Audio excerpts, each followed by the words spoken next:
The digital thermometer blinked 104 degrees across the forehead strip, the numbers glowing like a warning I wanted to stare out of existence. My 8-month-old Hannah whimpered against my shoulder, her tiny face burning through my shirt.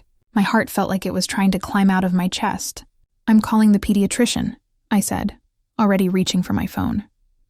"Wait, Natalie," Ethan called from the kitchen, his back to me. The blender roared to life, spinning a brownish mixture that smelled vaguely of earth and honey. "Mom has this herbal blend. Worked better than medicine when I was little." Barbara, my mother-in-law, turned from the counter with that serene, almost patronizing smile she wore whenever she thought family wisdom could outsmart science. "You worry too much," she said lightly. "You can't pump a baby full of pills every time she sneezes. Nature heals. That's how we do it." Hannah pressed her scorching cheek into my neck, her skin radiating heat like a little furnace. I clutched the bottle of acetaminophen, Tylenol, measured by weight, the dose our doctor had written on a sticky note taped to our fridge. My hands trembled as I unscrewed the cap. Barbara's cool fingers landed on my elbow. "Let's try a compress first," she offered. "I'll make one.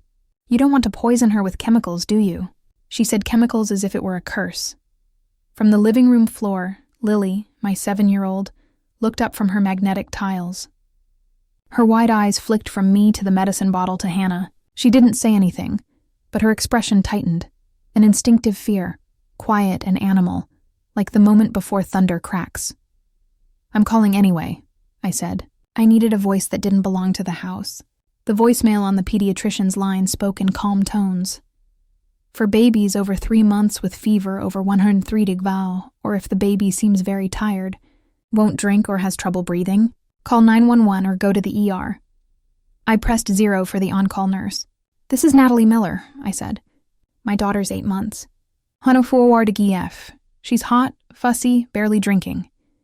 Give acetaminophen by weight right now," the nurse instructed, firm but kind.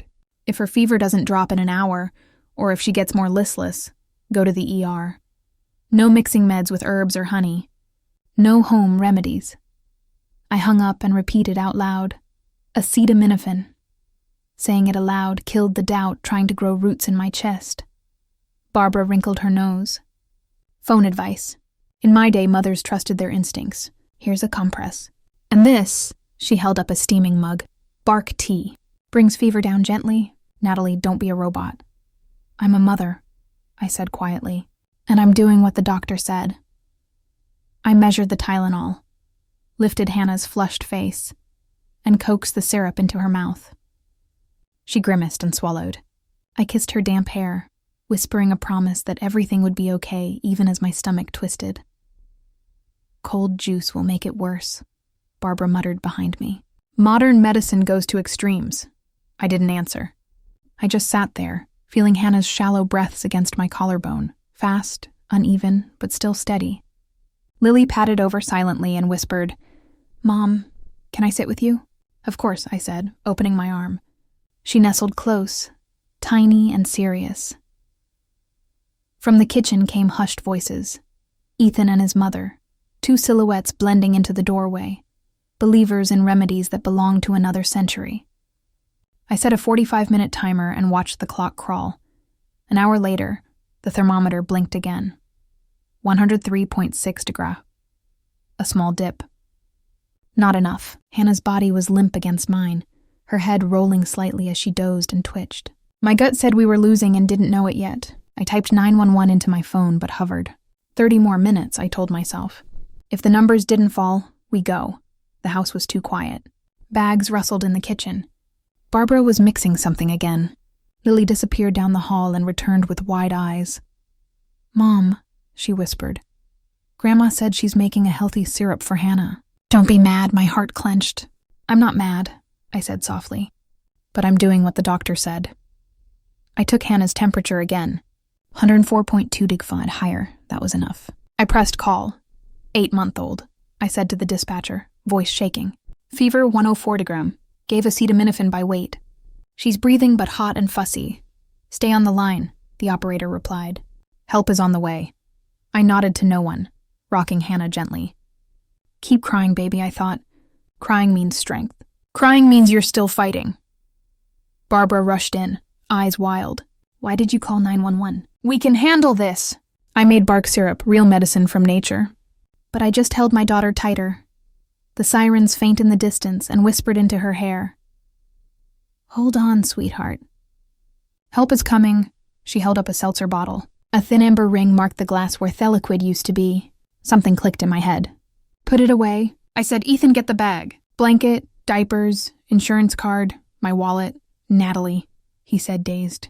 If they come, they'll say to give medicine. We did. They'll say to go, I said. And we're going. The siren started before I finished dressing Hannah. A paramedic woman with a ponytail badge, said Abby, knelt and checked Hannah's pulse. Breathing, lips, ribs. Hi, she said. How long has it been? Since morning. I sighed. We gave acetaminophen. Grandma made some herbal stuff. What exactly? Abby asked, looking at Barbara. Plants, Barbara said. Chamomile, willow bark, a little honey, natural. No honey under one. Abby said sharp. And willow bark has salicylates aspirin-like, not for infants. We're going to the ER. Bring every bottle and powder you gave.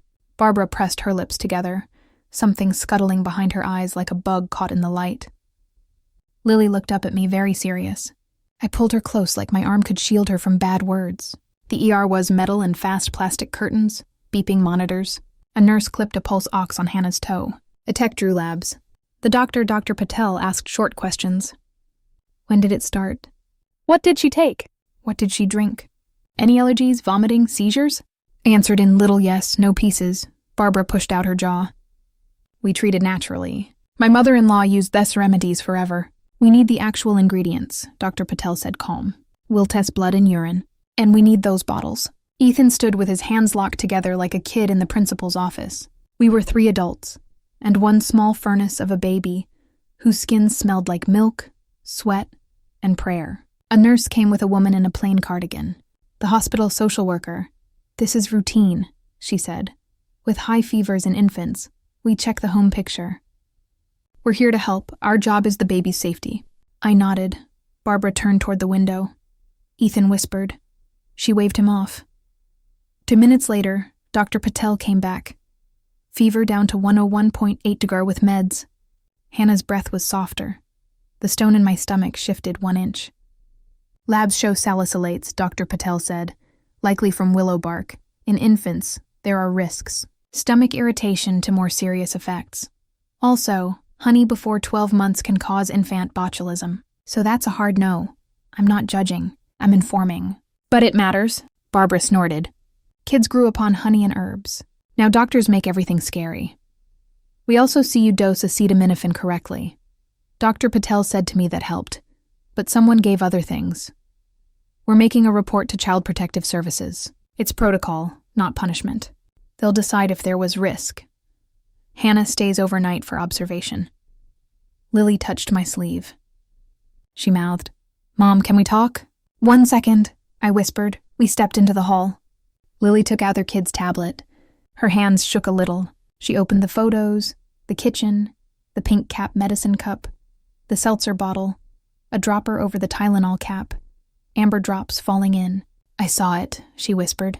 Grandma said it would be more helpful, and that we shouldn't tell you because you're nervous. I took pictures. Mom, did I do the right thing? A cold wave ran from my head to my feet. Not fear, clarity. You did the right thing, I said, touching her cheek. You're amazing. I'll show the doctor and Miss Kim. You helped your sister. You helped me. We went back. I said we had photos. The social worker asked me to email them through a secure link. Dr. Patel nodded like a puzzle piece had clicked into place. Thank you, she said. That helps us understand. Ethan went pale. Mom, did you? I wanted to help. Barbara flared. You're making a mountain out of nothing. These agencies, I am family. I was healing. Doctors sold out to pharma. No one is accusing you of malice. Ms. Kim said steady. We're talking about outcomes. You're not a legal guardian. You can't change prescribed care. This is my house. Barbara snapped at me. I let you live here during the renovation. I get a say. Hannah has a right to be safe, I said, voice low but solid. And I have a right to follow our doctor. That's not up for debate. Ethan offered to take his mom home. I didn't argue. When they left, Miss Kim asked, Do you want a no-contact order between Grandma and the baby while we investigate? Those words were scary and freeing at the same time. The world got simple. Unsafe goes out. Yes, I said. I do. She helped me sign the forms. It felt like I was signing more than paper, like a new contract with myself. Don't bend where it's dangerous. Night in the ER was long, but steady. Hannah slept. Her body wasn't a furnace anymore. I listened to her breath and to the soft shuffle of machines. Lily, who we'd left home with our neighbor, sent a lightning bolt emoji. Our private. We've got this. I sent back a heart. In the morning, Dr. Patel said we could go home with strict instructions. Tylenol by weight, lots off fluids, temp checks, pediatrician follow-up in 2 days. Ms. Kim confirmed CPS would call within 24 hours, and the temporary no contact was now active. Home was quiet. No Barbara. Ethan showed up near sunset, looking tired and older. I took Mom to Aunt Mary's, he said, staring at the floor. They think you started a witch hunt. I started protecting a baby, I said. Name it how you want. It was a mistake, he said, tomed to himself to the air. She didn't mean harm. Harm doesn't have to mean itself, I said. To do damage, he sat, hands over his face. For a second, I saw the Ethan I married, kind, soft, nervous when I learned to drive on the highway. Then I saw a father who stood by while his mother adulterated our baby's medicine. My focus snapped back into place. I'm filing for a protective order, I said, and a custody plan that says Barbara has no access without me present. If you're against that, say so now. I need time, he whispered. It's a lot. I don't have time, I said, looking at sleeping Hannah. I have a child. PS came the next day. A calm woman with a notepad asked about routines, food, vaccines, where we store meds, who Haskies. I showed the medicine cabinet, the fridge, the cribs, the car seats. Lily colored at the table, pretending not to listen. Did you take these photos? The worker asked Lily gently. Lily nodded and handed over the tablet. Thank you, the worker said. You helped your sister a lot. After they left, I wanted to fall down and sleep for a week. Instead, I called a family law attorney, whose card I'd seen at our pediatrician's office. She listened, said, You're doing the right things, and set an appointment. Police reached out next. They took statements. Lab testing later showed the home syrup had a high concentration of salicylates, essential oils, and sugar syrup. The Tylenol in our cap had contaminants that shouldn't be there. Barbara was cited for child endangerment and interference with prescribed care. I didn't cheer. I didn't gloat. Adults answer for what they do with other people's kids, even if they're family. Ethan unraveled. He called, came by, asked me to let it blow over, not go to extremes. I kept saying one thing, safety first, then the rest. With my attorney, I set a temporary plan. 50-50 custody on set days. Grandma 0 contact. The document was thick with legal lines. To me, it said one simple thing. My boundaries exist outside my head. Hannah bounced back fast, like her body knew what to do once we took the rocks out of the road. She smiled into the phone camera, reached for toys, bossed us around with tiny hands. I counted every small win. Her damp palm on my collarbone, a long nap, a grin after oatmeal. Lily got more serious. I booked a few sessions with the school counselor. Play and talk. She brought home stickers for honesty and care and stuck them on the fridge. One night she asked, Mom, do you still love Grandma? I answered honestly. I love our safety more than anyone's hurt feelings. Love without rules isn't love. If Grandma learns the rules one day, we'll see. For now, no, Lily nodded. Sometimes her nod was so adult, it pinched my throat. Ethan, meanwhile, spent a lot of nights at Aunt Mary's. Between us hung long pauses, good places to store words like for now and if. He's not a monster. He's his mother's son. That was all I needed to know today. A month later, the police lab called. The syrup results were back. Salicylates high, oils, sugar. The Tylenol had traces of things that shouldn't be there. There would be a hearing. I emailed our pediatric practice a thank you for the firm no honey before one line. That line saved me at the right moment. That same day, Lily brought home a drawing, a house inside, me, Lily, and Hannah. Outside, a tall fence, a sign on the gate by invitation only. I taped it to the fridge under the stickers. It's not because we're mean, she said. It's because it's right. Exactly, I said. In spring, the court signed off on a longer custody plan and a temporary no contact for Barbara with a review in a year if she went to therapy and made formal amends. Ethan stared holes through the paperwork, then signed. Weboth cried. Not loud, but true. Sometimes an ending isn't a slammed door. It's a long seam sewn while you're still awake. Life started to line up like a pattern you can finally follow. Daycare drop-off, work, dinner, story time, tiny joys set the weather. A new throw blanket, a sticky berry cup, Lily's silly kitchen dance, Hannah's giggle when I pee from behind that fridge. I found my voice again. Not the one that explains, the one that says no. We started volunteering on weekends. Food boxes for families. There I met Susan. 4 kids, humor for all. She said something I wrote in my notes. Boundaries aren't a wall against love. They're a door with a lock. I thought a lot about my doors. One evening, Lily brought me her tablet. Mom, I deleted the photos. She said they did their job. I don't want them in my head. You're smart, I said, pulling her close. Thank you for saving your sister and me. When the next December came, we finally believed a holiday didn't have to be a risk.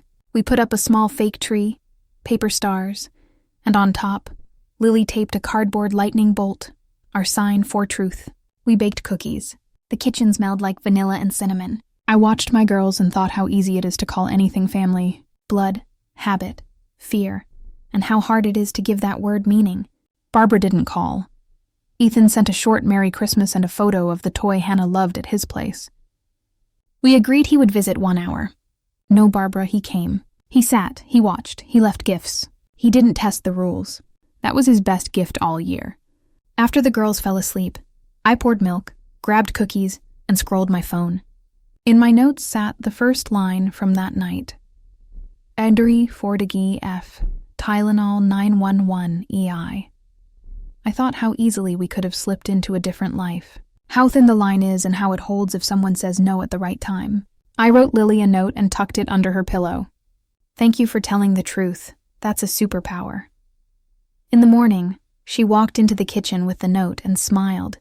Not like a kid, but like a person who knows they're heard. Mom, can I put another drawing on that fridge? She asked. Of course, I said. She drew a house inside us outside. Not a fence this time, but a garden. On the gate, a doorbell, she wrote, People who choose safety live here. I tapped it next to the lightning bolt.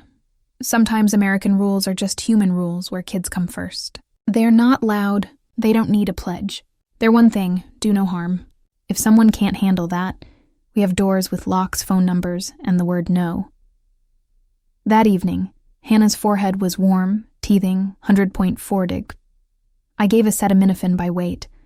We put on a cartoon and she fell asleep on me with her hand on my chest. Lily covered us with a blanket and whispered, Mom, we're okay. We have a plan. And we have a plan finally didn't mean we'll survive at any cost. It meant we live by your rules and we don't hand them away. Fortigf in an 8-month-old. Call the doctor, that's serious. Acetaminophen, Tylenol by weight is standard here. Follow your pediatrician's chart. No honey under 1. It's not a myth. It's for safety. No aspirin oxalicylates for infants. Willow bark counts. If someone changes your baby's medicine without your consent, that's not helping. That's not okay. CPS isn't always punishment. Sometimes it's a safety flashlight. Boundaries aren't cruelty. They're care for kids and for you. If you're a parent and you feel that tug in your gut, the one that says something is off, listen to it. You're not panicking. You're parenting. It's never tidy. Ethan is still Ethan. Barbara is still Barbara. Paper doesn't change hearts overnight, but my house, it changed. It's lighter. It's clearer. And my girls know the rule. Tell the truth. We'll handle the rest. My phone buzzes. A new text from Lily's school. Character award. Honesty. I smile. I grab my keys. Hannah babbles. Lily dances her way to the door. We have our calendar. We have our door with a lock. We have our lightning bolt on the tree. And we have a plan. Thanks for watching. If you enjoyed the video, please hit like, leave a comment with your thoughts, and subscribe for more videos. Turn on the notification bell so you never miss a new upload. See you next time.